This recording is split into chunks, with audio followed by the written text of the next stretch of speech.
Hello race fans and welcome to round 4 of the Porsche Tag Heuer eSports Supercup and the behind the scenes live stream of the Rahal Lenneman Lanigan Esport and Apex Racing team here at Silverstone. We are in for an absolute thriller. My name is Peter Mackay. Joining me in the commentary box this evening is Jack Canan and bringing you these beautiful images and graphics from the home of British motorsport, Alex Simpson and Lee Thompson.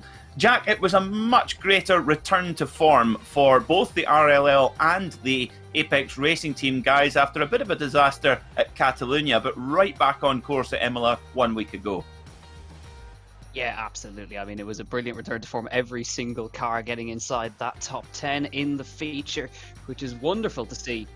And it is a perfect track to come to now, which is Silverstone. I mean, it's the home of British motorsport. We've got some fantastic cars to bring around here. Of course, the Porsche GT3s, and the guys are going to be saying today is going to be a draft fest today. So expect plenty of those long trains that we're so used to. Yeah, absolutely. That's what we can expect today here at Silverstone. It's a track where these cars can really get wound up to their absolute maximum. Of course, in the real life mode of racing, the Porsche Mobile 1 Super Cup, the real life equivalent of the Porsche Tag Heuer eSports Super Cup, follows around with the Formula 1 calendar. So, of course, these cars are raced in the real world on this particular circuit here at Silverstone. So, a real full commitment circuit. And you need, the thing about this one is, Jack, I'd imagine our Fast Five here with Apex Racing Team and Rahal Lenneman Lanigan, I would think they would have had a tricky job this week with setup, because there's parts of, like we said, there's big long drag strips at Silverstone, and then there's areas where you need really, really high downforce, and trying to get that compromise is bound to have been a bit of a challenge for the guys through the week. Yeah, it really is. Silverstone is just one of those circuits where you've got to find the right balance between having a car that's fast in a straight line and a car that's really good in the slow speed section. Because, of course, sector number 1, you've got the tight and twisty section in turns 2, 3, and 4 before we head on to sector 2, which is the most fun one. Of course, heading through Copse up through Maggots and Beckett and Chapel. That's where the car's at high speed, but it's also on load, so you need plenty of grip in that car as well. So you've got to find the balance. I'm sure they're going to be erring towards a car that's a little bit faster in a straight line in this one, because there's kind of less low speed corners. There tends to be a little bit more medium speed and high speed in this one, but I think pushing these cars to the limit in qualifying is going to be fantastic to watch, because these cars are very slippery, and trying to keep the power on through Copse and Stowe and even in through turn 1, it's going to take some bravery in these cars. It certainly will. Yeah, bravery is certainly the word here. You really want to sling it out to the edge, and you might be saying, "Oh, bravery? Well, this is virtual motorsport. It can't be." Well, the reason is that you've really got to go to the absolute millimetre of what is allowable on track, because here at Silverstone, it seems to me, Jack, that the track limits are so strictly enforced, and if you just step over so slightly, your entire lap is invalidated. And with just 12 minutes for qualifying, only 3 flying laps, you don't really want to have that pressure ratcheting against you and having laps deleted, because it's just so close in this championship. Yeah, absolutely is, especially where we're watching of Kevin Ellis Jr. at the moment. He's heading up towards Copse Corner. It's so notorious, so you really want to push it all the way out to the curb, but those off tracks are ready to pick you up as well, so you've got to run it as close as you can, but not too much. And of course, Maggots and Beckett and Chapel, if you take too much of the curb on the exit of Beckett, it'll give you a massive slowdown. As we just ride on board now with Kevin Ellis Jr. as he comes through that very section into Beckett and into Chapel. Right here on the inside curve, if you take too much of that, that is a massive slowdown in the region of 3.5 seconds. It can lose you when you're heading down the hangar straight, of course.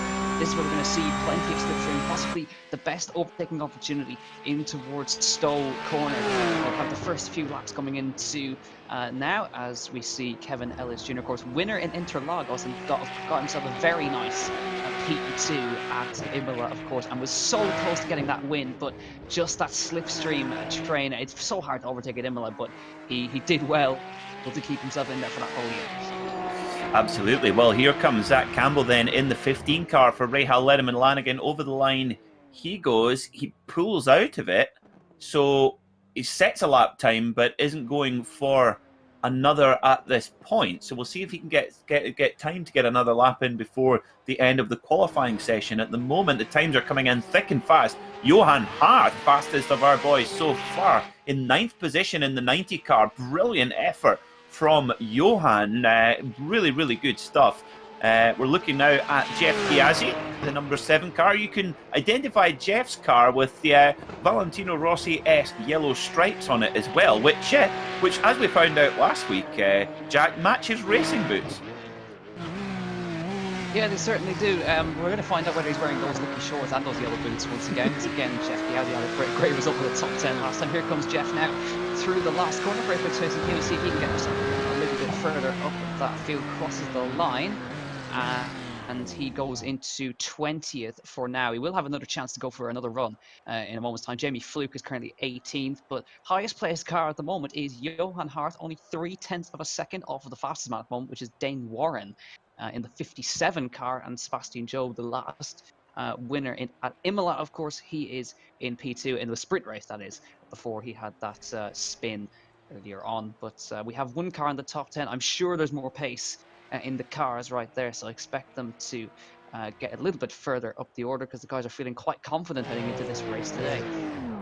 Indeed, of course, Jamie Fluke and Kevin Ellis Jr. have actually been competing in the Porsche UK Carrera Cup eSports competition, which one of the rounds was here at Silverstone. So that top level experience will be really, really handy. Just a little bit of an edge on the rest of the field, who weren't eligible for that, of course, a UK only competition. So a little bit of race experience at this level is really hard to get, of course, out with of competition. So we'll wait for our drivers to go for their flying lap. I think Kevin Ellis Jr. is just about to go and try and set his last flying lap right now in the 30 car. He's coming. Oh, very fantastic timing, going underneath the Johnny Walker Scotch Whisky Bridge. Of course, Kevin, a man from Glasgow, although instead of Scotch whisky, he does prefer making cocktails, as we discovered last week. Venom is his cocktail of choice when not racing, of course. So at the top of the field, we've got quite a lot of the big names: Sebastian Job, Mitchell de Jong, Josh Rogers, Charlie Collins, all there. But Johan Hart, a brilliant qualifying from him so far, just 0.3 of a second off the ultimate pace. Now, Porsche do have a fantastic history here at Silverstone, and in fact, we won't be seeing any of this action today, but back in 1978, Porsche built a car which was called the 93578, or that was its code name, but it's much better known as Moby Dick because it looked like a whale. But it didn't drive like a whale, because it won by 7 laps here in the 1,000 kilometres of Silverstone. So we're riding on board right now with Kevin Ellis Jr. coming out towards Aintree, a lovely corner here, absolutely flat out in these cars, minimising the steering input as best as possible, using all the room on the way out, and then down towards Brooklands. And you'll see on the right hand side here, you'll see the British Racing Drivers Club with plenty of tweed jackets and champagne flutes. A good place to go for hospitality for the racing, Jack. Yeah, absolutely is, if you're able to get in. So hopefully they'll let us in next time. They shut me out last time, so hopefully they'll let me in next time. But yeah, it's a fantastic place to watch the racing from on the entry to Brooklands and all the way up. The old pit straight, of course, is where the Grand Prix used to begin. Of course, Copse being the first corner, but of course it was changed later on. Maggots and Beckett and Chappell now on board with Kevin Ellis Jr. See if he can negotiate this. Well, hops that curve on the left, and using all of that road, taking so much speed, 5th gear as he enters into Beckett's, and then keeping it in 4th gear into Chappell, just fights in that car, trying to keep the car in a straight line with this rear engine machine, and down the long hanger straight now. Of course, Silverstone used to be an airfield, so of course we used to have hangers on the right hand side. Spectators now stand down into Stowe, now 4th gear, keeping it tight, using the curb and on the power as early as you can, and use all that runoff, but don't use too much because those off tracks will pick you up. Now into the braking zone for Club. This is a very crucial part of the circuit. As you get on the power too early, the car will swap ends very easily. On the power up to 3rd gear. Now just the boot to the line here with Kevin Ellis Jr. What can he do to bring that car a little bit further off the grid across the line? And he goes into 10th, so top 10, only a thousandth between himself and Max Benecke, but he's got that car into the top 10, and that is a really, really good effort. Just gets knocked out by Patrick Holtzman and a couple more. Jamie Fluke up to 14th as well, so slots in front of Johan Harth, and that is a good effort. But once again, this qualifying, the Porsche Supercup is just so competitive with qualifying because those gaps are so tight. We've got 0.6 of a second covering 30 cars, Peter. Wow, yeah, absolutely exceptional. And that's on a 2-minute lap as well, as Mitchell de Jong puts in the fastest lap of qualifying so far, 202.234.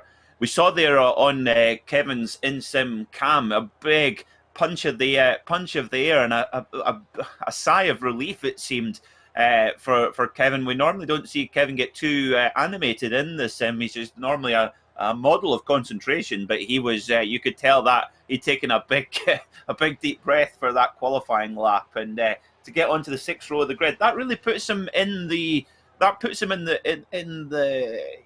zone there, doesn't it, Jack? Because of course we have a partly reversed grid for race 2, the top 8 getting reversed. So if you can get in that top 8, he's right in the area that he needs to be to challenge for that good grid spot for race 2.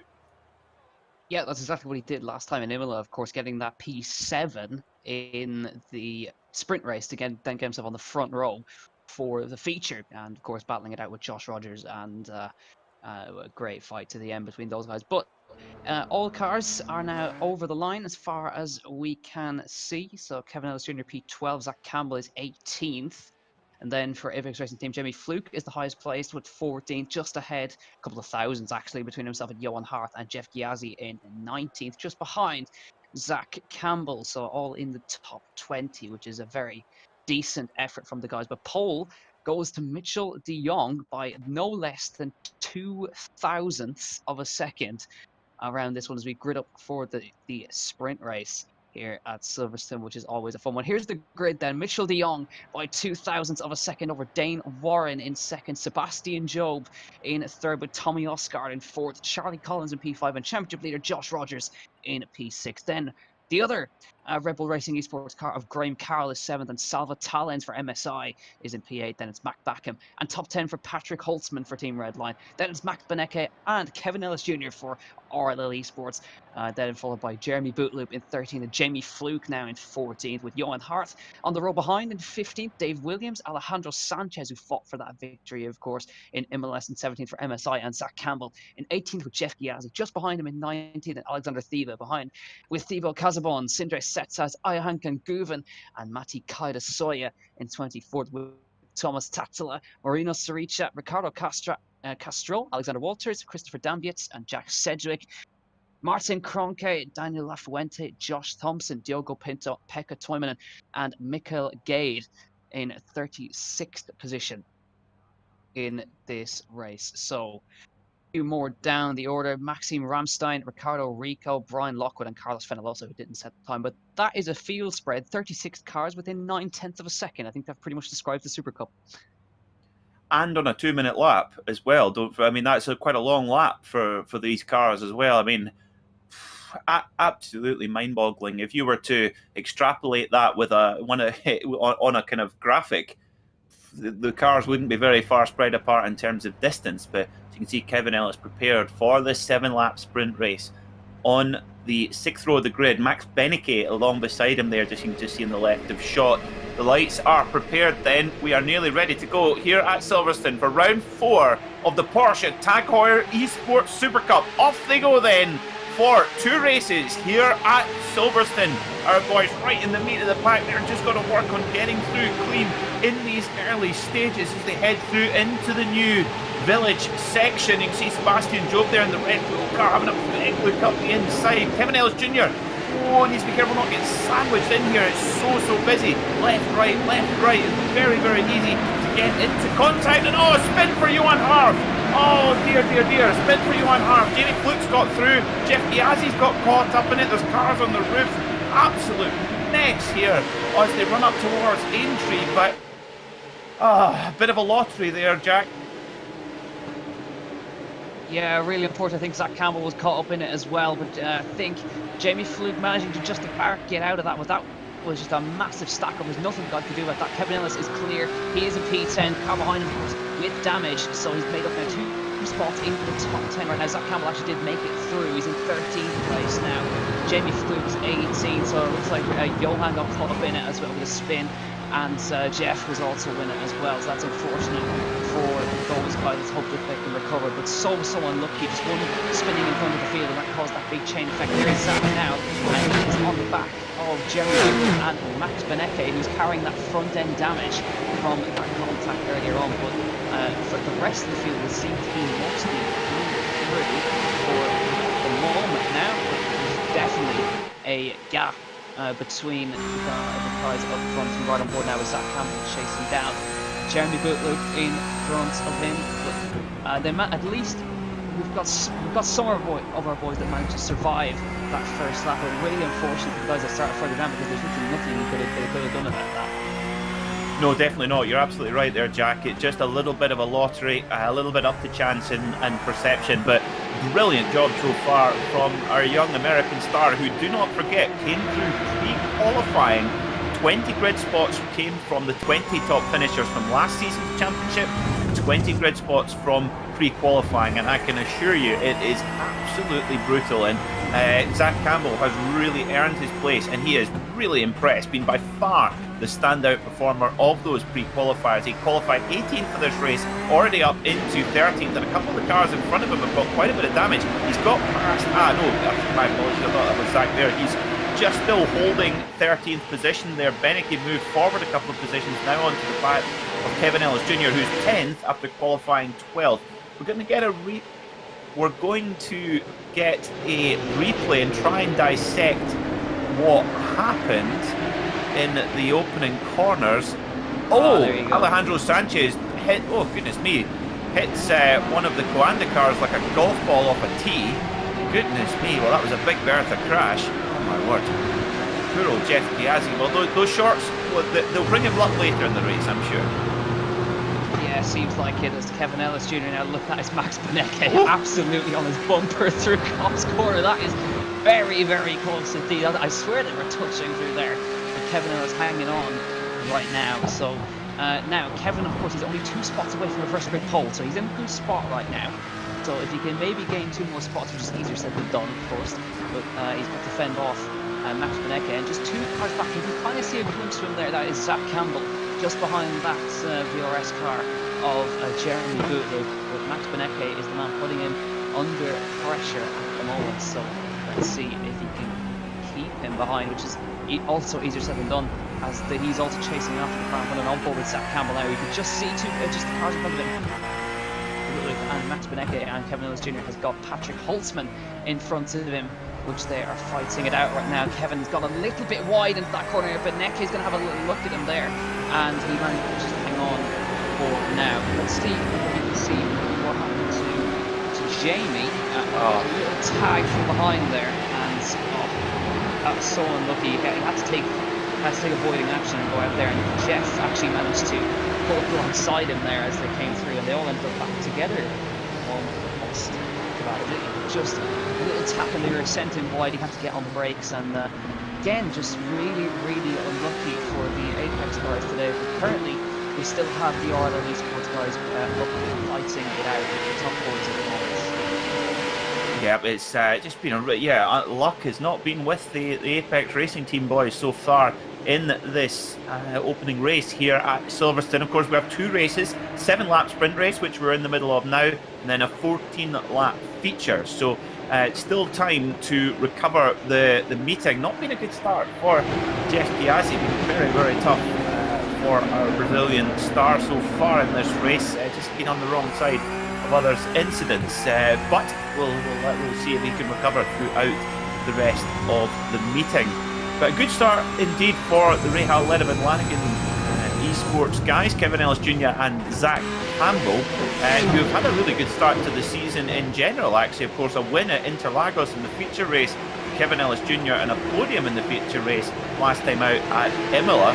And as we know, Bobby Rahal, the owner of Rahal, or one of the owners of Rahal, Letterman Lanigan, has a great history with lots of wins at the wheels of Porsches. And in fact, he actually raced in a Porsche 935 with Apple computer sponsorship, as we see Kevin Ellis going up the inside at Stowe. Oh, can he get the move sealed up as they head down towards the club chicane?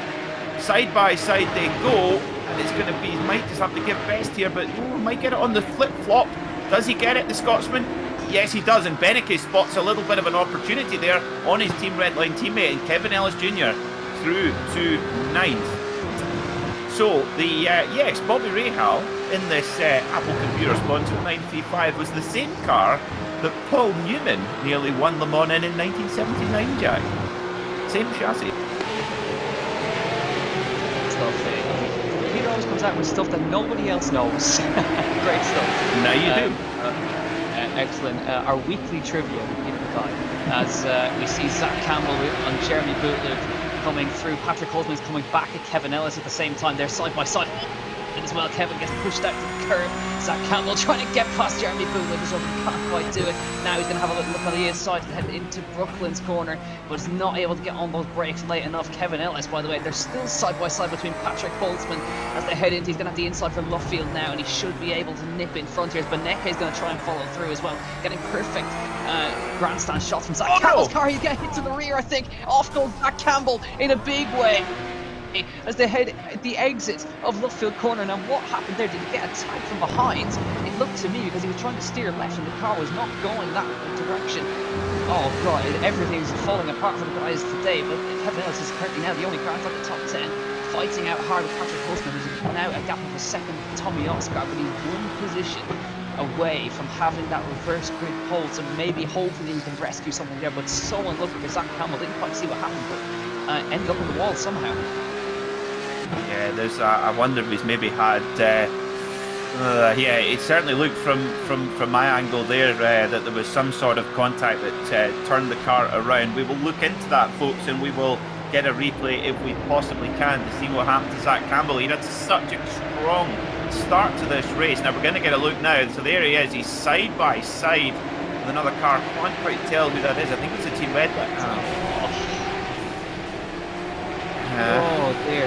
Yeah, well,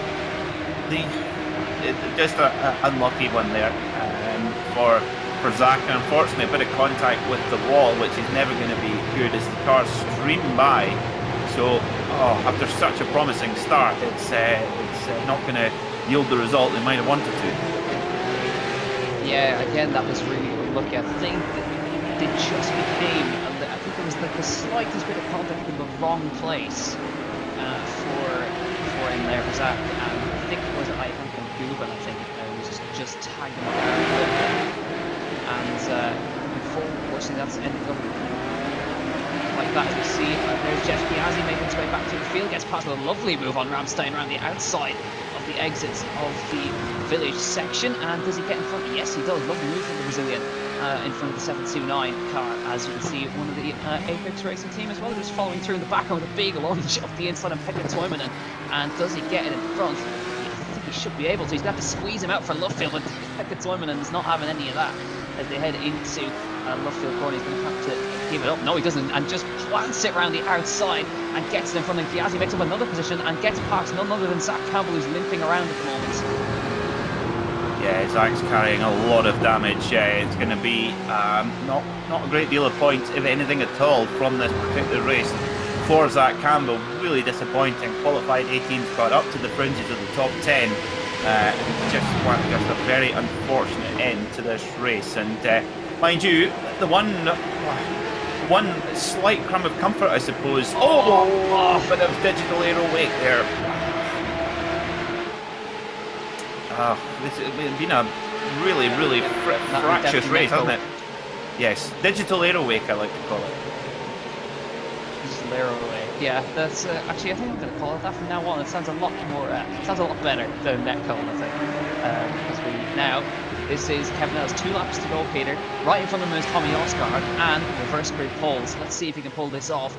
Be a great way to to get himself onto the pole for the feature race, because it seems that once he gets on that front row, he tends to hang on to it. It's how he got it in Interlagos, of course, with that fantastic win, and then the podium in Imola. So it always tends to go well for him if he manages to get himself into those consequence spots. We're going to have to fight off Max Benecke, who's not an easy man to keep behind at the same time. So let's see if we can secure a reverse grid pole. If not, it would be P9 at the worst for him, but it would be nice to get himself onto that front row. But there's only a lap and a half left, so if he needs to get it done, it needs to be done quickly.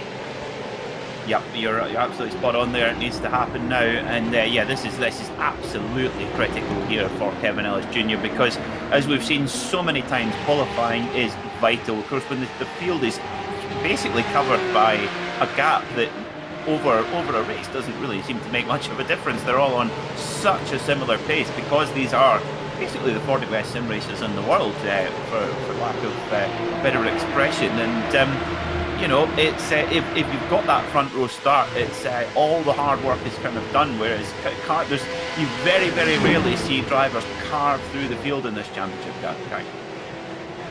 No, you don't, and that's, I think actually it's a perfect demonstration right now. If we look from Matt back to Max Benecke, that's what the entire field is covered by in qualifying, basically, 7/10 to 8/10 seconds. So there's a visual demonstration of how close they are. Now imagine 36 cars in that space between Bakken and Benecke. That shows you how competitive it is. There goes Ellis Jr. lunging up the inside of Tommy Oscar for reverse grid pole. He's just about alongside. Can he maybe mirror what he did to the car behind him? He's going to maybe have to give it up here as Oscar is going to run him out wide. Ellis Jr., he keeps the space on that outside though, and he's still just about there, but he has to get the goal shown him by Tommy Oscar. And Benecke has now found an opening on the inside of the last corner. Here comes Benecke up the inside for the last corner now. And could this be now a crucial move for Max Benecke to try and get past into that reverse grid pole? Ellis Jr. is going to hang around the outside, but he has to give position to Benecke. And that move just didn't quite work out. Tommy Oscar did a very nice job to defend that one, but Ellis Jr. not having any of it, lunges at Benecke up the inside of the village section and runs him out wide. This is a fierce battle between Kevin Ellis Jr. and Max Benecke, and it's just losing the time, unfortunately, because now they're dropping off the back of Tommy Oscar. Is going to secure him, and the flash lights from Kevin Ellis Jr. He's not happy with Benecke possibly in that turn one, but oh, that was fierce. Kevin Ellis Jr. ran him all the way out, but Benecke pulled it off. Yeah, I think there was a little bit of give and take there. I think there was a lot of firm moves, and then, well, handed back quite rightly. So that is how hard the racing is here, and of course Max Benecke, known as one of the fiercest racers in the whole championship. There, every single place is very hard earned with the German ace. So that puts Kevin Ellis back to 10th position in this race, and will be 10th position starting on the grid. So without anything crazy happening forward, he will start from the 5th row. So another advancement, Jack, and as we've seen throughout the season so far, we've seen a number of big names getting involved in incidents early on in the feature race. So there is certainly plenty of opportunity for Kevin going into the feature. Yeah, it's only 2 places up from where he started in this race, in the sprint race. So all is not lost. It's P10 again today. It's good points. So here we go to the line. It's the white flag lap, of course. Final lap in the sprint race. The top 8 will be reversed as they head into club corner.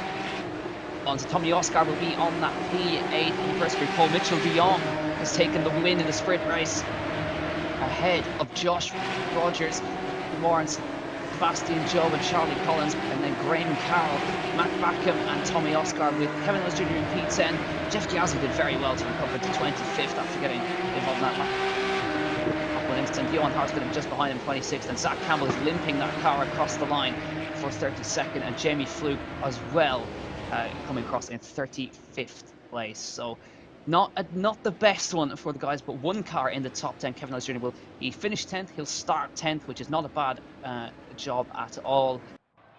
Had to fight fiercely for it with Max Benecke. And we're not going to have a 10-minute warm-up, of course, so the guys can get their eyes back in. But now we've got a 14-lap feature race to come after that, with the top 8 inverted, with Tommy Oscar on the front row. Indeed. So there is confirmation of your results with Kevin Ellis Jr. getting that vital top 10, bagging a good chunk of points and heading into the feature race with some big names up ahead. We're going to take a very short break here on Apex Racing TV. We'll be right back. Don't go anywhere. Virtual Racing School was developed to provide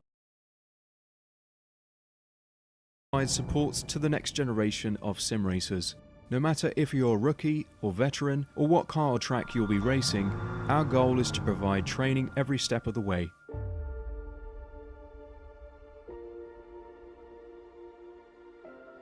We found that iRacing can be quite difficult without proper training. There needed to be a way to prepare for on-track racing. With VRS, you can literally learn from the best sim racers in the world, including 4-time NASCAR iRacing World Champion Ray Alfala. And Ray Alfala is a 4-time champion of the NASCAR Pekin Freeze iRacing Series. 3-time iRacing Grand Prix World Champion Martin Kroenke. Martin Kroenke becomes a 3-time world champion. Rallycross World Champion Mitchell de Jong. Mitchell de Jong is now champion for the iRacing Rallycross World Championship Series. And many other top sim racers. Data packs include everything you need to start learning. Our World Championship coaches create the data packs by setting a hot lap or a series of fast laps for you to compare, analyze, and replicate. Data packs also include a tutorial where the coach points out techniques they use to hit the fast lap. This gives you access to the latest driving techniques and setups before you even hit the track. Sign up for a free account and download the VRS telemetry logger. With this application running seamlessly in the background, your laps automatically start syncing to the VRS website. From there, you can analyze and compare 2 laps of your choice, whether it's your data, the coaches, or your teammates. VRS will automatically target improvement opportunities so you can get up to speed even faster. VRS also makes it easy for you to request and schedule one-on-one or group coaching sessions. These sessions can range from 30 to 90 minutes, and you can select the car, track, and setup combination of your choice. Visit virtualracingschool.com today to sign up and get started.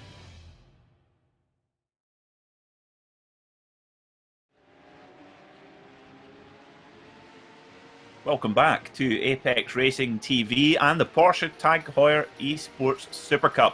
Myself, Peter Mackay, and Jack Cannan taking you in a behind-the-scenes stream of the exploits of the Rahal Lenneman Lanigan eSports team and the Apex Racing team as well. We've just finished the 7-lap sprint race here at Silverstone, and we will be going into a 14-lap feature race shortly. Jack, it was a strong showing there from Kevin Ellis Jr. again, really making the most of his qualifying performance. Qualified 12th, moved up to 10th, had to have a go for that 8th position to get that reverse grid pole, but didn't come off and dropped from 9th to 10th. But overall, a good start for Kevin.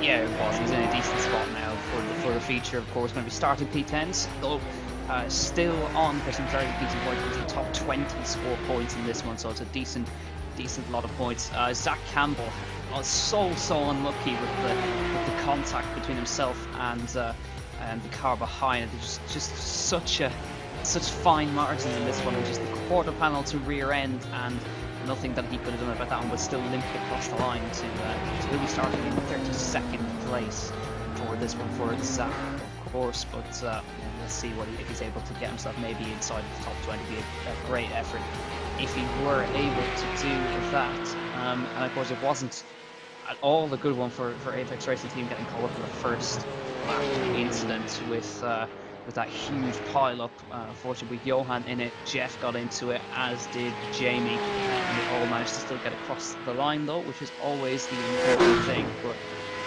currently, I think the hopes rest on the shoulders of Kevin Ellis Jr. at the moment for a top 10. But listen, if we have a stack up like that, there's nothing to say that the guys at the back can just get their way through, because it's very likely, because of the nature of the first sector, that tight and twisty section, especially turn 3 and 4, where it's the slowest corner on the circuit, where guys lunge up the inside trying for moves, then basically anything can happen. We could even see that again. It's even more likely we'll see it again in the feature.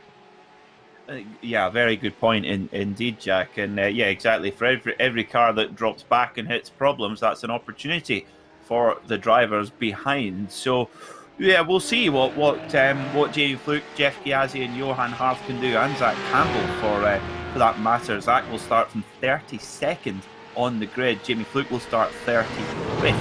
So at least they will have some allies there. Johan Harf will roll off from 26th position with Jeff Gyasi 25th. So again, handy to have some friendly cars around in this what is an absolutely brutal racing that we see here in the Porsche Tag Heuer eSports Supercup. Of course, during the week we saw Porsche and Tag Heuer joining in a strategic or a brand strategy partnership or something like that. Jack, I have to say I have no idea what that means. I presume it's some sort of sponsorship endorsement of some description. Yeah, I have no idea, to be totally honest either. So, not good with technical terms or any kind of sponsorship or anything like that. But I would assume, yes, it's some kind of sponsorship role. So I would assume that we will be keeping the Tag Heuer name in the eSports Supercup for a couple of years to come, I would imagine. So it'd be nice to see that. It's great to have them on board as well. So nice to have that big backing for a championship of this size as well. So we'll wait to see. Now just a couple more minutes left in the warm-up, about 3 minutes remaining, which will then lead us into 14-lap feature race. So we'll just see Kevin Ellis Jr. now with Johan Harf. I'm sure Johan's now just going to try and follow Kevin, because now he can practice just running the draft a little bit, just keeping your eye in. You tend to see teammates working with each other in the warm-ups. Red Bull tend to go with Red Bull, Landa tend to go with Landa and RLL, and ART they tend to work with each other. Although Kevin Ellis Jr. was working with a rival team right there, he was working with Jan Kuven in the previous lap. Now he's replaced him with Johan Harf. Yeah, a bit more familiar territory for Kevin there. It's just an extra point on Porsche and Tag Heuer. I mean, they're two brands that have been really quite close together for a very long time. Of course, one of the most famous Tag Heuer timepieces is the Tag Heuer Monaco, which was famously worn by Steve McQueen, who he liked racing Porsches as well. In fact, he very nearly won Sebring outright. He won his class and nearly won Sebring outright in a 908 Spider. It was actually called the Flunder Spider. I'm not quite sure where it got the Flunder name from, but yeah, he already at the age of 40 at that point was Steve McQueen, and yeah, he liked his Porsches and he liked his Tag Heuer watch. He probably liked Johnny Walker Scotch as well, as we went underneath the Johnny Walker bridge there. Yeah, definitely, and of course, hopefully we can get a good day as well. It's been a good day at least for Scotland today, because they actually beat England in rugby as well. It's been a very good day, and now Kevin is in the top 10 for the feature race, which is a good day as well. So we'll see if he's able to gain on that. But Johan, he had a great week last week, of course. Great recovery now. Down in even starting further down the order, of course, because of the incident he was involved in. So how far he can get up. We have, of course, the webcams of Johan on the left and Jeff on the right. Still can't tell if he's wearing the shorts, Peter, or the boots, so we might have to ask him afterwards. Well, you know we will. Bless him, Jeff. He's a great sport. He, for those who missed the stream last week from Imola, I urge you to go back and watch it. It's Jeff showed that he has a pair of lucky Hawaiian shorts, which he wears in the sim, and also a pair of bright yellow racing boots as well. And my favourite part of the story, though, Jack, was his old car, his classic car seat that he sits in. Now, most racers, most professional sim racers have, you know, a Sparco bucket seat or a Corbo or an OMP or whatever you want. Whatever fancy brand you can think of. No, Jeff's got the proper lowrider classic leather seat. I like that. That looks like a seat that's seen a lot of use, but a lot of love as well. Yeah, it certainly is. It actually made me wonder why more people don't do it. But he's obviously looking to upgrade, but I wouldn't if I were him. I'd keep it. I think it's really cool that he's got that. Yeah, exactly. So warm-up is now just ticking to an end. It's going to take over now. So warm-up is now finished, and we will grid up for the feature race. The feature is always a great watch, so don't go anywhere. We'll see if we can get Kevin Ellis, if we can get Zach and the boys on ART up a little bit further and get a decent result. Don't think we're going to quite match the car in the top 10 than last week, but we can hope. When stranger things have happened. Well, so starting on pole position is Tommy Osgard alongside Mac Backham in the Lego Technic car. Row 2 is Graham Carroll and Charlie Collins. Row 3, Sebastian Job and Dane Warren. Row 4, Joshua Rogers and Mitchell de Jong. Max Beneke starts 9th alongside Kevin Ellis Jr. Our man in the Rahal Letterman Lanigan eSport number 30 car. Ian Guven and Jeremy Boudaloop start on row 6, followed by Patrick Holzman, Thomas Tatala, Sindri Septus, Ricardo Castro, Alexander Walters, Moreno Sirica, Mati Kizoya, Diego Pinto, Jack Sedgwick, Mikel Gade, Daniel Lafuente and Salva Talens. And our boys, Jeff Giazzi and Johan Hart start 25th and 26th. Jamie Fluke starting from 35th. Zach Campbell, nearly missed him, 32nd there as well for Rahal Letterman Lanigan eSport. We know how much pace, particularly young Zach had, and how comfortable he was cutting through the field. Let's see if he can do it in this feature race. 14 laps at the home of British Motorsport, Silverstone. Off we go down towards turn 1. You can see Kevin Ellis Jr. there in the 30 car, tucks in behind Max Beneke, who qualified a place ahead of him, so holding station so far, but it goes straight to the inside. Very, very, very clever there. Just keep the car safe, just get through this opening section. We see a lot of drivers falling by the wayside here, and goodness me, big spin there in front of Jeff Giazzi, and oh dear me, poor Jeff. What does he have to do, Jack? Oh, I really don't know. It's the second one he's going to have to pull that car and tow it back, I think, but it looks for too much damage as Kevin now, he lost the position to Ian Guven, but he gains it now into P9. He goes safely through. By the way, Johan Hart has made it through safely. He's into 18th place right now. Oh, that is such a shame for Jeff. Once again, caught up in that first lap incident. Again, nothing to do. I think Jamie Fluke just about managed to escape, but I think he may have a little front end damage. But Kevin Ellis Jr. now into P9, and let's see if he can chase after the guys in front. They have to fight hard for that position and to fight off Ian Guven. Train a little bit of a gap to the next car in the front, so they're going to have to work together. I think just pull themselves back up to the back of the train. Yeah, that's well. It's one thing on a positive side. Johan Hart has made a fantastic start in the number 90 car. He is up at the moment into the top 20. Sorry, Kevin Ellis Jr. up to 9th. So Johan Hart running in 18th. That's a fantastic start from 26th on the grid for Johan. Brilliant job, and there's plenty of opportunity for him to move up the pack. Now it looks like we've lost Max Beneke. Maybe he's had a crash because he's nowhere to be seen on our timing tower as Johan, brilliant move there on the final corner, slips by to take another spot. So it's been an inspired start to this race from our flying Frenchman, the iRacing World Rallycross champion, don't forget, for Advanced Subaru. But Kevin Ellis Jr. up to 9th, but yeah, Beneke has disappeared. Not sure what's happened there, Jack. Let's see what happened with Graham Carroll. Had a problem now as well. He dropped down to 6th place as well. So there's plenty happening throughout the field in this one. He's got a little back there in the Red Bull cars. He's lost a couple of positions, but now Kevin Ellis he's closed up to the back of Dane Warren for P8, and now he's in the fight, which is exactly what we want to see. So he's in the big train with Dane Warren, Mitchell de Jong, the next car in front, and then Graham Carroll. So nice seeing back in the back of the train. So he's in with a good shout of some good points here as well, chasing after the car in front. But now let's see if we can see what's going on as well. Jamie Fluke, of course, on the right picture. So you can see Colin White on the left-hand side. He's just trying to keep himself clean here as head into turn 1. You can see all the big spread out in front. You can just see it glimpse that Zach, just a couple of cars in front. And then we head through, gets launched up the inside, keeps out of it, but there, bang, round he went. There's poor old Zach's in it as well. And great driving from Jamie Fluke. Look at that, wow. To avoid Holzman. and great driving from Northern Irish there. But once again, Zach and Jeff caught up in turn number 1.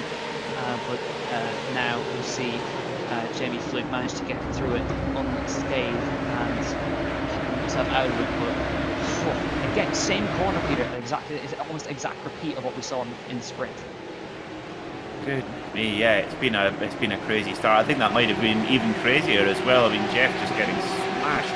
Nothing he could have done, absolutely nothing. He couldn't go left, couldn't go right. He was at 9.11, covering the whole of his immediate path. Fastest lap of the race on the first flyer for Sebastian Schultz. The 28 car there of Carlos Fendalosa in front of Jamie Fluke, having a huge moment. And when these 911s break away, they can, if you're not on top of them, they will bite you.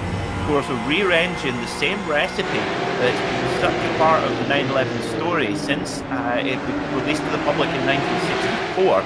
But still, the engine right in the back, 4 litre as well, so quite a bit bigger than it was when it came out. It's a 2 litre engine when it came out, so it's the engine's doubled in size, but it stayed in the same place. But it's still an amazing race car, and this is one of its ultimate iterations. This 911 GT3 Cup car.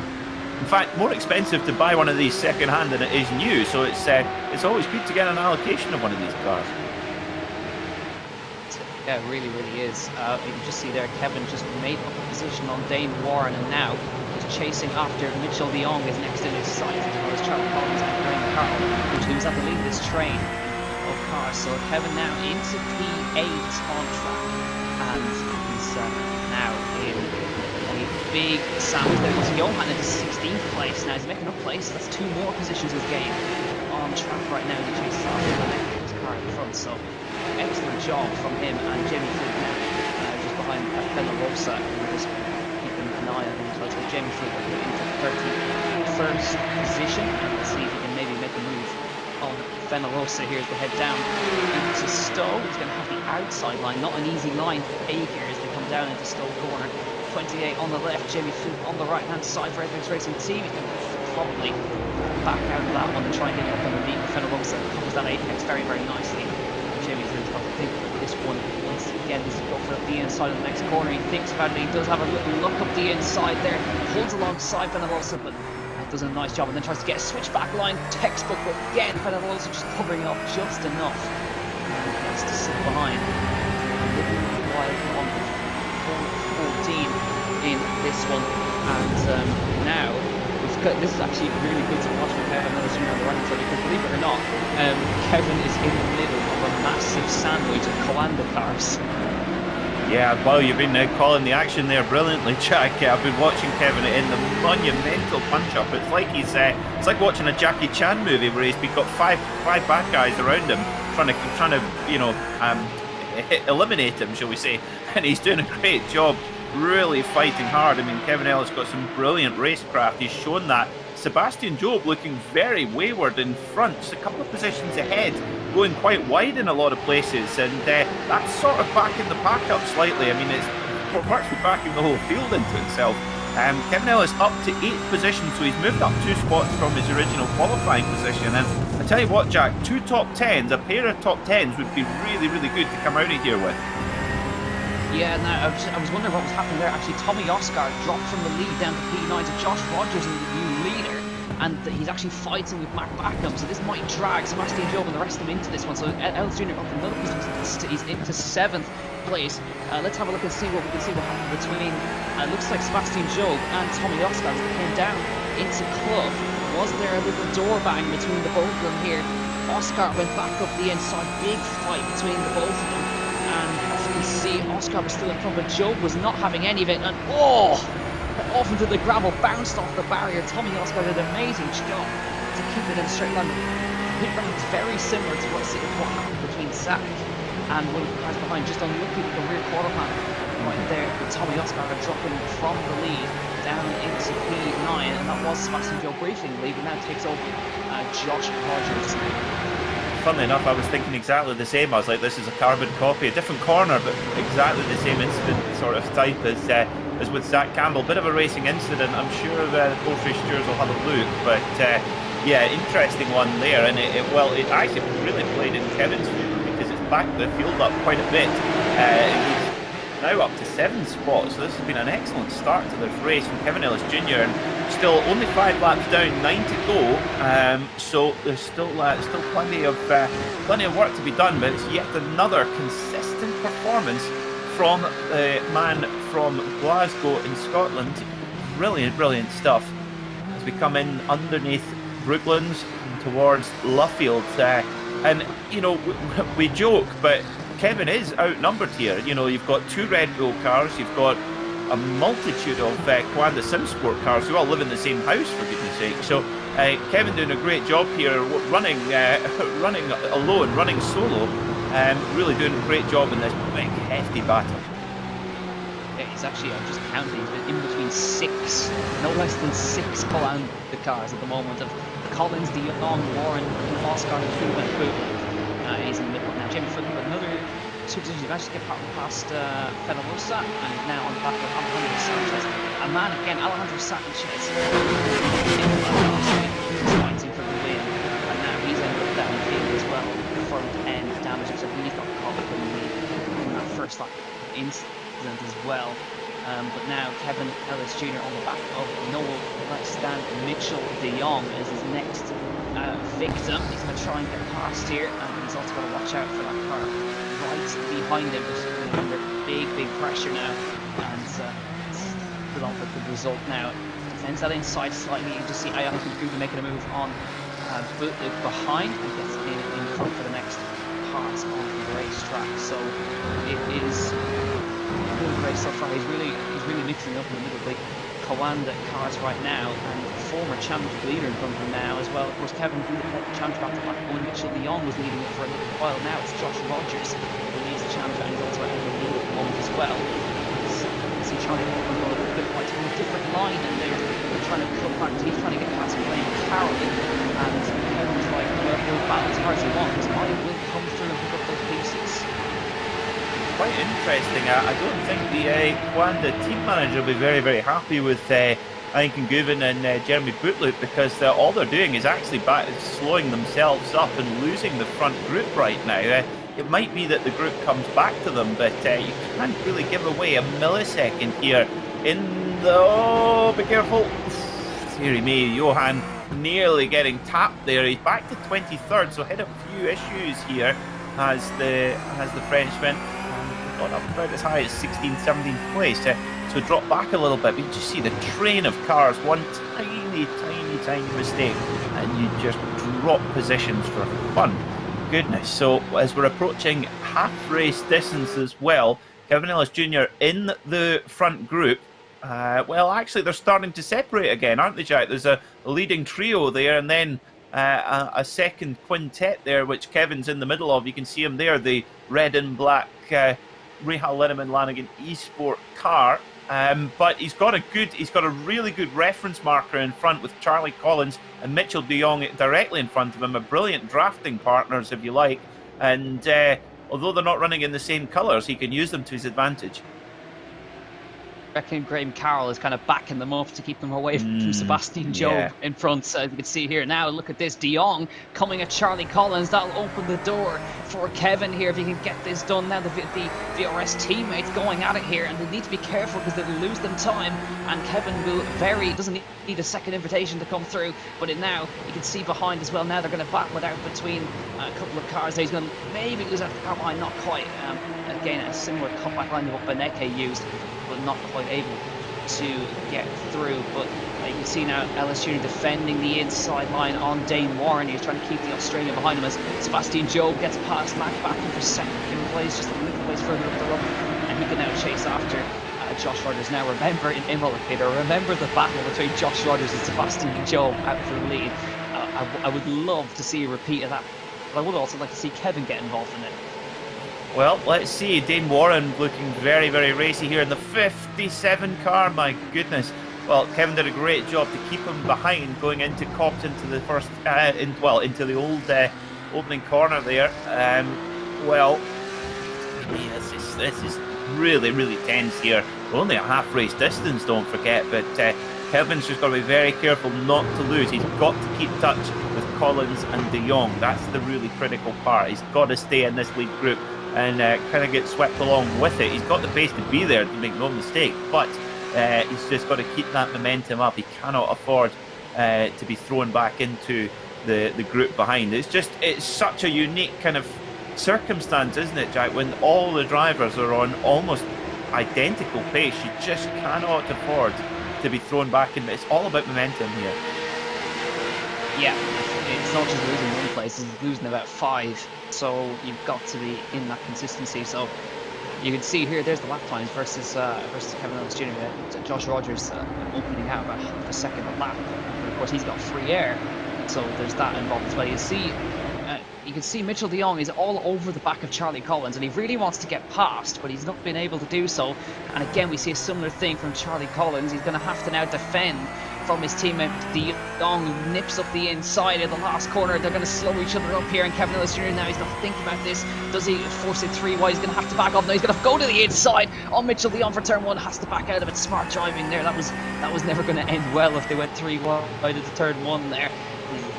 Got to watch out for Dane Warren right behind them as well, as he has a little think about a move, but de Jong defends that lovely, but Dane Warren bangs doors with him around the outside. He's going to lose that spot maybe to Dane Warren now.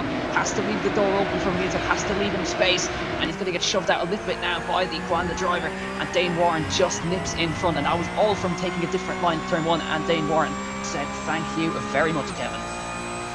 Yeah, Dane was really on a charge there, but Kevin, you're looking to take him back. I tell you what, the move that Kevin made there, you've really got to have good spotting information. Of course, all of the Rahal Lenneman Lanigan eSports drivers and the Apex Racing Team drivers will have a spotter in their ear, giving them help on where their drivers are around them. Sometimes vision can be a little bit tricky here in the sim, so a good spotter is vital, and Kevin would have known that he was clear to do that, to dive across. He probably wouldn't have done that without a spotter, that's for sure. No, you had to be very either brave or stupid to do that with a spotter in your ear, going through that. But Kevin now he's still keeping with Dane Warren here as they continue to back from. There's still plenty of time left in this race as we head through. We're going to be starting at 9 of 14 next time by. And Kevin, really, you can barely see him behind the rear wing of Dane Warren as they head towards Stowe Corner. Is he going to think about a move here? Or is he going to back off? He's going to go for it up the inside. There's a little bit of space there for him to use. Is he quite alongside? He's just a quarter panel alongside. He's pulled this move off before, but not quite able to get alongside Dane Warren as they come into Club Corner. He's thinking about it now. Goes to the outside, late on the brakes, but good defence put up by the Australian on the inside line. Parks it on the apex down so you can't get a cutback line. Perfect racecraft from Dane Warren. Good fair race going on here as Johan Hart is really desperately trying to get past Saricha. He gets past Lafuente in the Williams car, who I think has just spun in the background.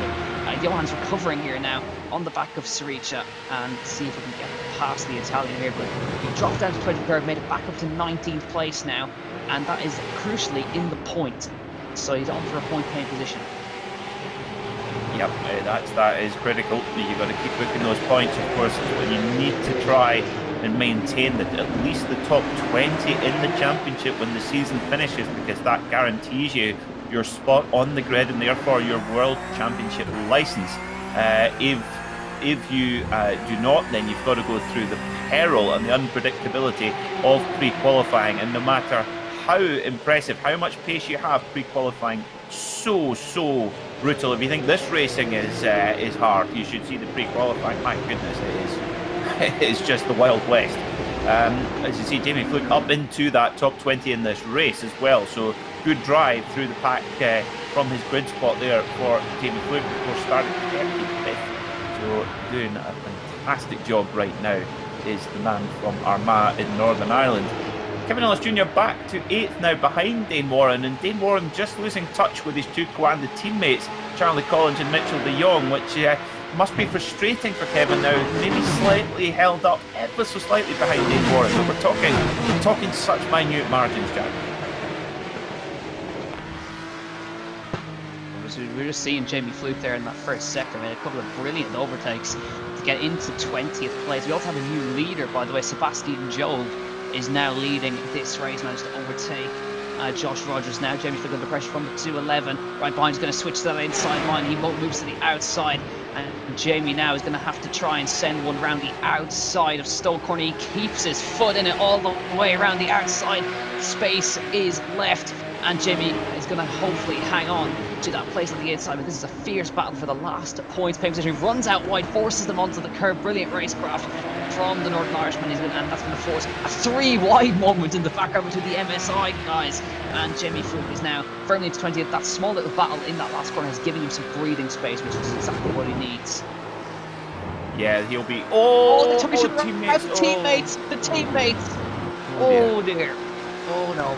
MSI have come together in the first corner. That is not going to be a nice debrief afterwards between those two. As now you can see, yeah, Dave Warren, he's definitely lost touch with De Jong and Collins up front, and now Jeremy Bootloop is back for revenge on the guys in the front as well. So looking to try and get back into P7 here, Kevin Ellis. We know he tends to drive smart in this one, so he's gonna hold back and see and pick his move. Best of his ability here as they come over the old start-finish line. Graham Carroll's also dragged himself into the lead back, so it's a 4-way fight for the lead here. You can just kind of see it just in front. There's 4 cars in front, then there's a gap to Collins and De Jong. And now Johan Hart, surely no, that's a big slide around Cop's corner, keeps it in. And wow, how on earth did he hang on to that one there? He's going to lose the spot to Suricha, but oh, spectacular. It's not Rallycross, Johan. We're still in Porsche Cups. But he can't help it. He can't help but getting a bit of a slide on, can Johan? Fantastic stuff. It does always help to have that in your locker if you do get into a slide, to know how to catch it properly.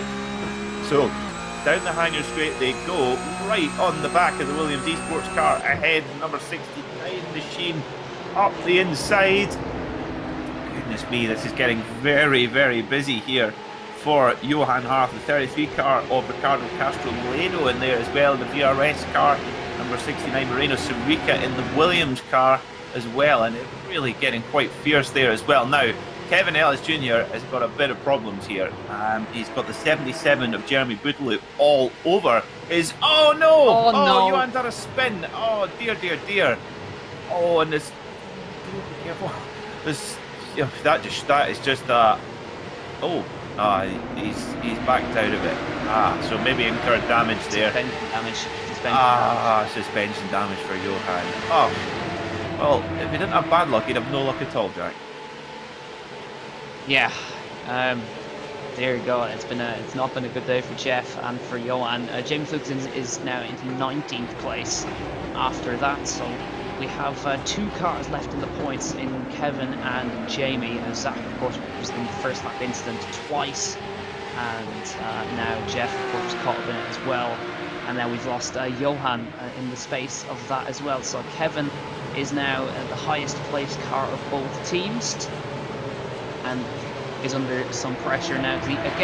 He's in the spot now where he's basically absolutely swarmed by Coanda cars, which is not ideal because they will be working with each other, and he is the only man on his team that is in there as well. So he's got absolutely no help from anybody, which is a similar theme to what's happening with Matt Backham in third. He's got nobody around him to help him, and he's getting swarmed by Red Bull and by DRS Coanda, which is a similar kind of thing that's happening with Kevin. But he's certainly given him a good fight.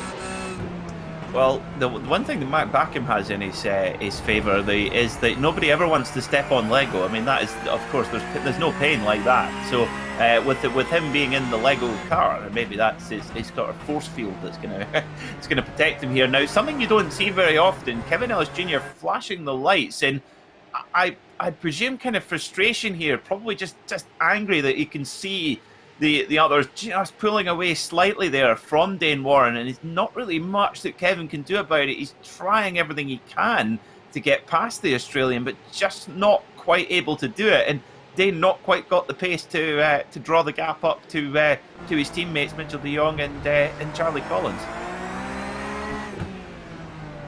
Now, that could also be a little form of communication saying, I'm not going to pass you, let's work together to try and catch up to the pack. As you can see, of course, Charlie Collins and De Jong have been working together.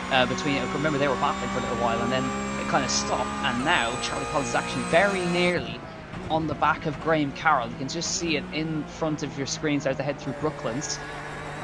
This could get really, really interesting the last 2 laps. If all these guys manage to close them together, this is going to be an absolutely frantic end.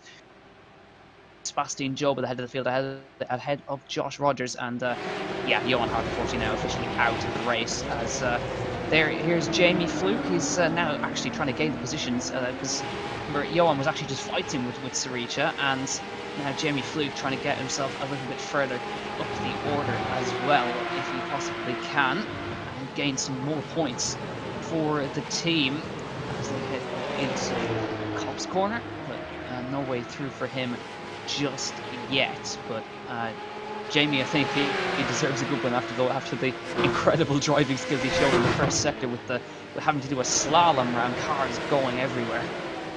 Indeed, yeah. Those avoidance techniques have been quite important. We've had 7 cars drop out of this race, so yeah, it's been mighty tough. Bearing in mind that the rest of the field are within 30 seconds of the leader, so that gives you an idea of just how tight it is, and if you drop out, how damaging it is. But Jamie Fluke moving up to 18th position there. Don't forget, he started 35th, so definitely the Hart Charger Award for our tenacious Northern Irishman here in the 49 machine. He's in a right old ding-dong here with Moreno Sarica in the Williams eSports car. Mali car, my apologies. Mali car indeed, so biggest mover for definite for Jamie, and personal best lap on the previous lap to boot as well. 2 laps left to go then, as in this feature race of the Porsche Tag Heur eSports Supercup, and it's now, at the moment, Sebastian Job at the head of the field, Josh Rogers second, Matt Backham, Graham Carroll, Charlie Collins, De Jong, Dane Warren, and we look, of course, at our man Kevin Ellis Jr., who's right in the middle of this scrap. And it is now, I think, becoming apparent that Dane Warren is just not able to catch up to Mitchell and to Charlie in front of him. So I think, unless something massive happens at the front, which it could very well do in this last lap, we've seen how hard Josh Rogers and Sebastian Job battle each other. There could certainly be positions for granted. That was a wide moment for Dane Warren in the middle of Copse Corner. Kevin's going to get a great run in towards Maggots and Beckett's here, but I don't think he's going to be able to make anything work through here. He's going to have to get that run out of Chapel, which is the run that he absolutely needs. Let's see if he can get on that power nice and early to try and dispose of the Australian as they head now down the straight. He's in a good run here. You can see the field in front weaving around, trying to break the toe in each other now. Here comes Kevin Ellis Jr. Warren's going defensive. Is he moving out of the way, or is he going to defend? He's going to defend that inside and going to try and cover off the cutback as well on Kevin Ellis Jr. And that is really good racecraft from the man. But look at Kevin now right on his tail as they come towards the last corner. He's going to try and outbrake him on the outside line, but Dane is just going to open that steering and show him the door, and there's contact between the both of them. Dane gets sent around. Kevin manages to keep going for now, but there is damage on the front of that car. They came to blows eventually. Hard battling, but Kevin is into P7 on the last lap. He's going to have some big fighting now to keep these guys behind him. Yeah, really unfortunate contact there when you're racing that close. It was always going to happen. I need to have another look at it again, Jack. It almost looked a little bit like Warren spun in front of him, but I won't say for sure. I need to have another quick look at that. But anyway, Kevin Ellis Jr. now into 7th position with that damage. He's going to really be struggling on the straights. He looks to be appearing to have no problems in the corners right now, but we'll get a good look here as he moves across on the straight to try and break the aerodynamic slipstream, which is so strong in these cars this season, more so than in last season, strangely. Now perhaps change in the software design. Yes, Dane actually spun on his own and then just clipped into the side of Kevin's car. That's quite a strange spin there for Dane. Just lost it on the brakes. Hell of a save though from Dane Warren. He kept it in a straight line somehow. I think he just got helped. I think he got helped a little bit with Kevin there. I think he just helped him get a point back in the straight line. But now Kevin, he's got Ayahan Guven on his tail right now in the number 911. Let's have a look at it again. You can see right there, he just gets turned and gets helped around by his teammate. Actually, in fact, he's got a double hit, one from behind and one from the front, and kept it in the straight line. So he hasn't actually lost that much position. But yeah, you are right. It was a spin for him. And now, final opportunity. Can Kevin? He's going to have to really defend this one now. We see him weaving, trying to break the toe on Johann Guven as they head down the straight into Stowe. Guven, of course, a real-life racer in the Super Cup as well, so he's going to be very experienced with this. And Kevin manages to keep him behind for now as they run down into Club Corner. He's going to have to hold that inside as best he can. Guven switches to the inside, goes late on the brakes. Kevin's going to try and hang around that outside and see if he can hold on to position. Guven's round the outside. Kevin's going to show him the curve on the outside. Super close between them. It's going to be a run for the line between the both of them, and Kevin's going to hang on for P7. Just about, he crashes over the line, but it is P7 for Kevin Ellis Jr. And that is how it ends. And Jamie Fluke, what a drive, my man. 17 up from 35th on the grid. And Kevin's, I mean, it was a big crash over the line, but it is just P7 for Kevin Ellis Jr. What a finish. And the win, by the way, went to, as far as I can see, Josh Rogers in the end. So Josh Rogers taking the win in this race. But wow, Kevin, he held on for dear life there. I think it might have been Sebastian Job, actually. Strangely, my feed is showing Sebastian Job. So yeah, no problem. No, goodness me, there was so much to watch there, wasn't there? It was all going on. And Kevin Ellis Jr., what a Lionheart performance. Now, there's some interesting comments from a couple of our folks in pit lane that, of course, Dane Warren racing in Australia and Kevin, of course, racing in Glasgow, which is in every possible measure very different from Australia and very far away from it. And I wonder if there's maybe a little bit of digital aero wake again that caused a bit of damage or a little bit of an incident there. But Kevin doing a great job to hang on to that 7th spot. It will be 2 top 10 finishes for the Scotsman. But I have to say, my driver of the day, Jamie Fluke.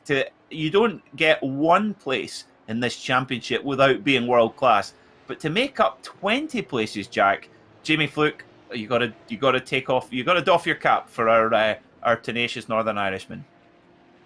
Yeah, that's a brilliant performance. But of course, there were downsides today. Johan Hart, unfortunately, out of the race. Zach out of the race early on as well, and Jeff as well caught up in the first lap incident and unfortunately not classified this week. So another really up and down week for this one, not quite to the same heights that we had in the previous round in Imola. But now, of course, after this one, we actually have a little break, which is always nice that you get a little bit of a break to try and refresh and come back once again. And it'll be a hell of a race when we go to Road Atlanta. These cars are going to be brilliant around Road Atlanta with this one. So it is obviously not the best day for the drivers, but hopefully we can get a better one like Imola in due course. And I think we're actually going to see that finish between Kevin and the rest of the field behind in just a moment's time. It gets queued up, but Kevin, I mean, he absolutely fought to the death with Johann Guven all the way through there, which is what you always want to see. That's how you gain these positions. You've got to absolutely fight your corner and fight to the very, very end. Yeah, that's probably as aggressive as you'll ever see Kevin Ellis Jr. But as you rightly say, Jack, there was no other option. And in a field as close as this, and with the draft as strong as it is, there was absolutely there was no other choice for Kevin. You can see there he's having a look at the replay himself there as well. So let's have a look then and just see if we can get a bit of an idea. So Guven tries to hook it around the outside, takes the outside.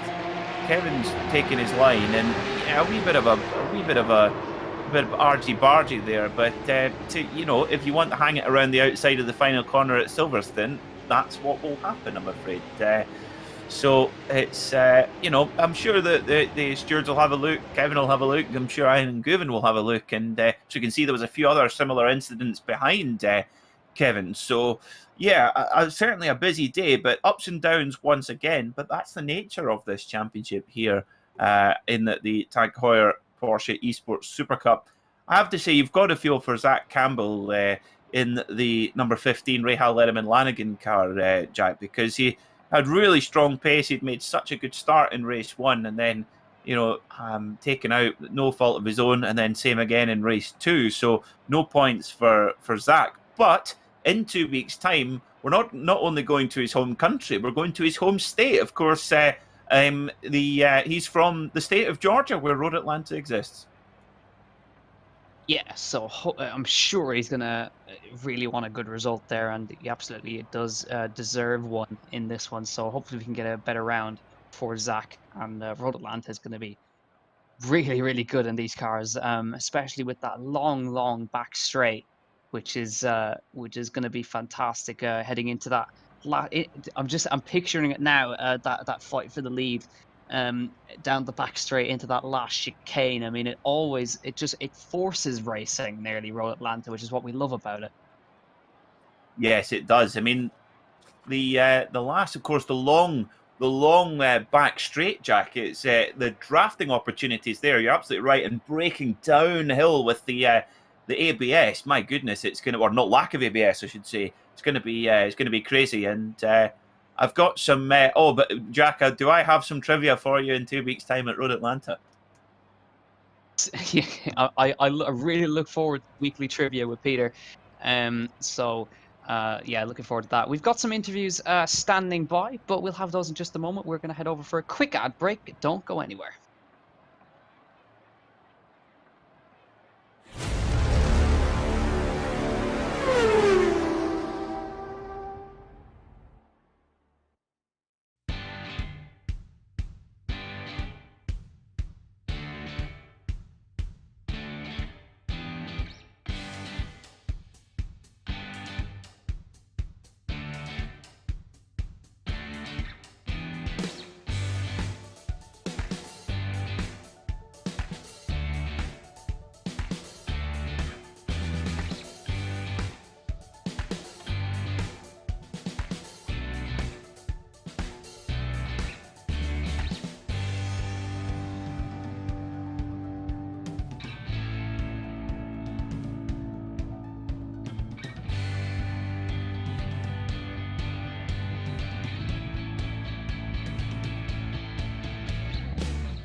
Welcome back to Apex Racing TV and back to the Apex Racing team and RLL feature. And of course, we've got the driver standing by. And with me right now is Jamie Fluke, of course, the star of race number 2. Jamie, that was a tough day at the office for the sprint race, at least. But the biggest mover, 20 places gained in that second race. Just talk us through that. That was pretty chaotic.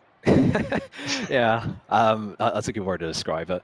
Well, it's hard to not go forward from 35th, I will admit.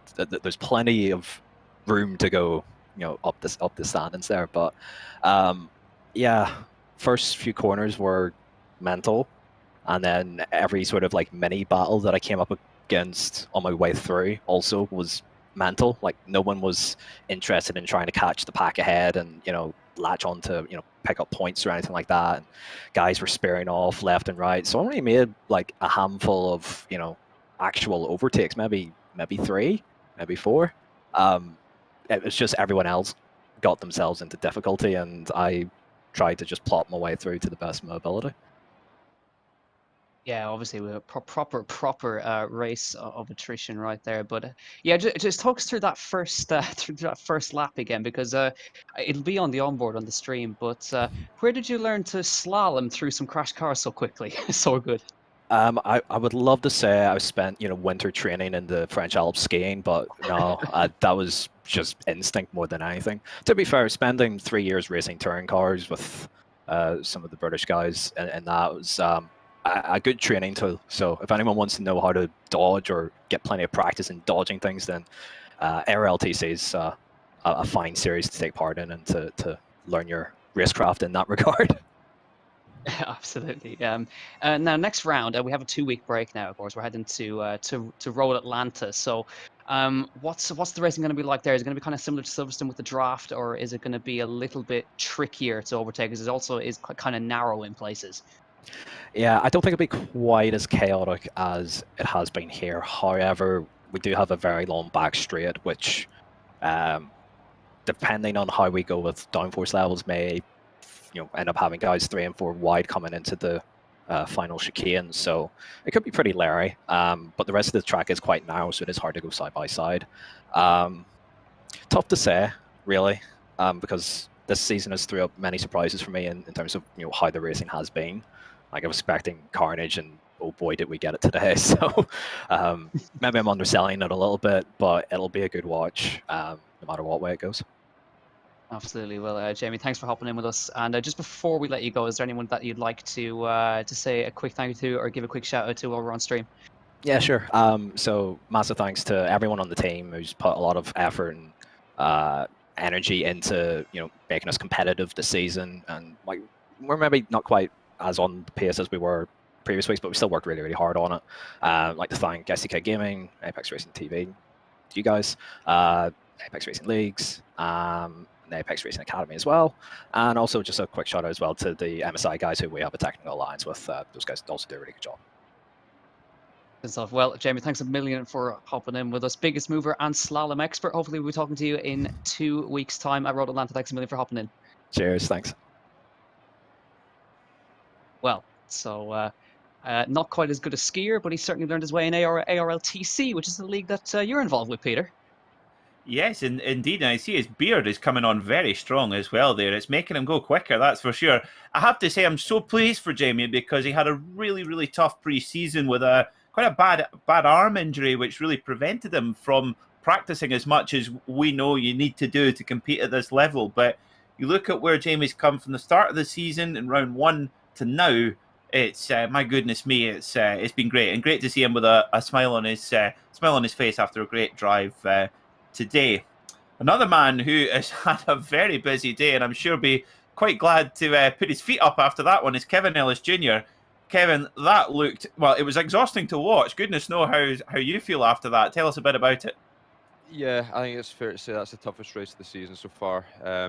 Yeah, really, really busy night from start to finish. Obviously, with how Coanda played qualifying again, they had all the cars up there. They've done a great job to do that again. So yeah, it left us kind of up against it. And yeah, I mean, I had to try and get the elbows out there and try and get to P8 in the sprint race, but Max did his thing, and that ended how that ended. So without saying much more, I think that's probably a nice way I can put it.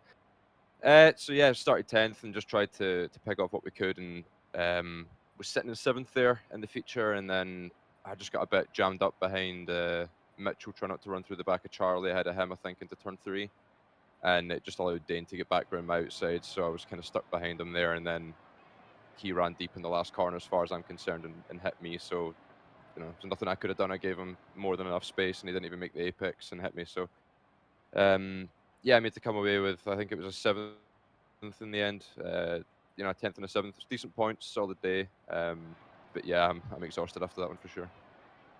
Yeah, I think considering, I mean, it was a bit of a bar punch up, wasn't it? It was of course all the cars are so close in pace that it did look tough work out there.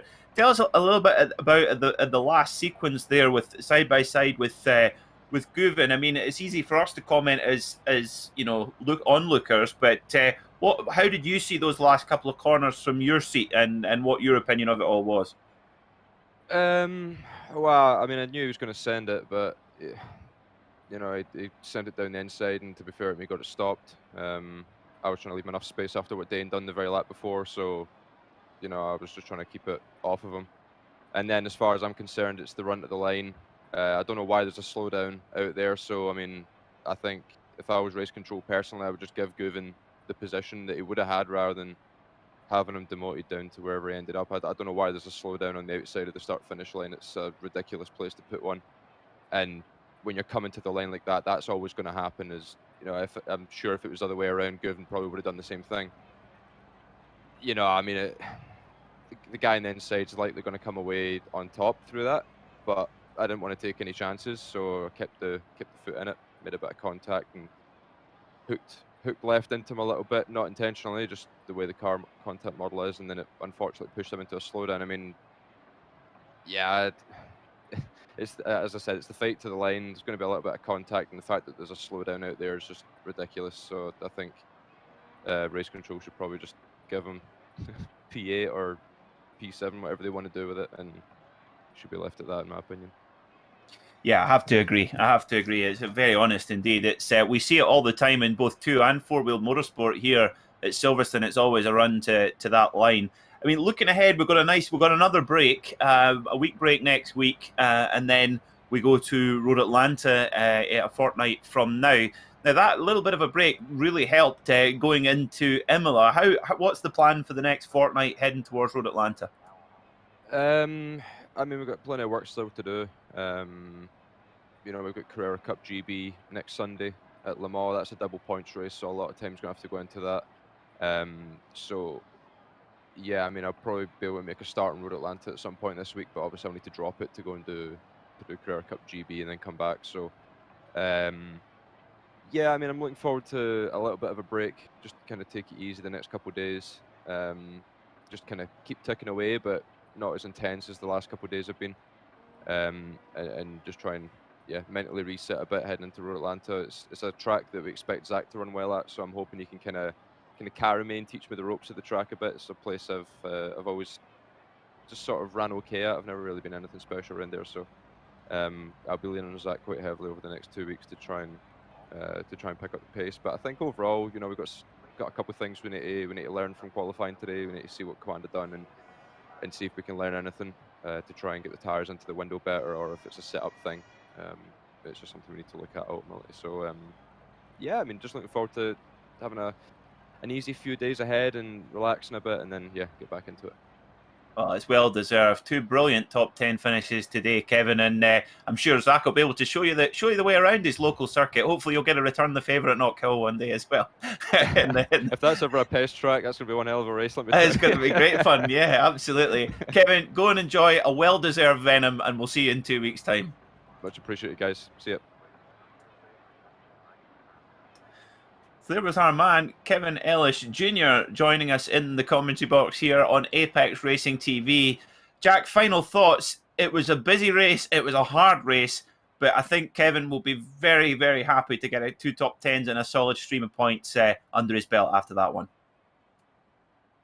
Considering how hard fought that was, I think it's a great result to come out with. It's a real shame for Zach and for Jeff, who didn't really get to show what they could do in the feature race, especially Zach and especially Jeff. Jamie did an excellent recovery with 20 places gained in a competition that's so fierce.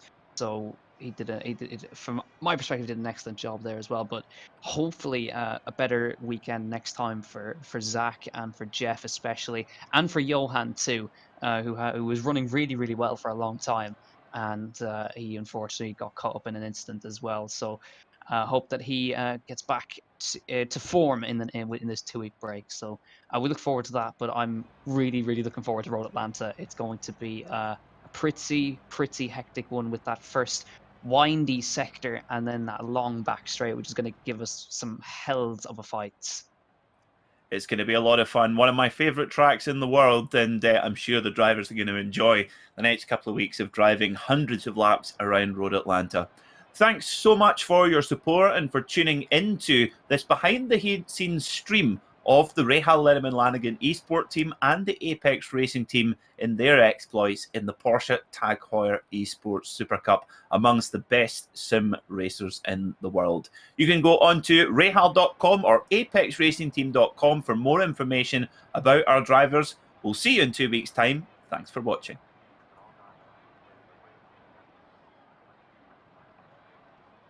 Virtual Racing School was developed to provide support to the next generation of sim racers. No matter if you're a rookie or veteran or what car or track you'll be racing, our goal is to provide training every step of the way.